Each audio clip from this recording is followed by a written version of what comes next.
नमस्कार दर्शक बंधु आज आर गोटे नुआ वीडियो के आपन को बहुत बहुत स्वागत। यह बर्तमान एलपीजी गैस सिलिंडर व्यवहारकारी लगी आसीगला बहुत बड़ खुशी खबर।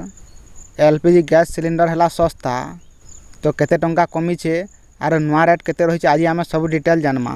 वीडियो के निहाती भाव लास्ट तक देखुन सब जानी पारबे। उपभोक्ता आसीगला खुशी खबर। अगस्ट पहला रु गैस दर रे हला बड़ परिवर्तन। तैल मार्केटिंग कंपनी गुड़िक अगस्ट 1 तारिख एलपीजी गैस सिलिंडर दर ह्रास कर घोषणा करिछन।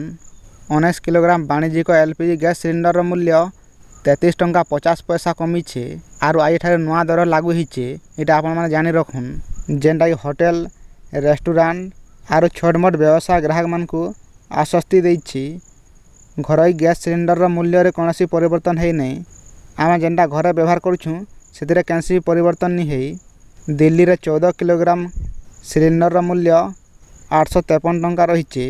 कमर्शियल सिलिंडर दर कमला पर मुंबई रे नुआ दर 1582.50 पैसा रही।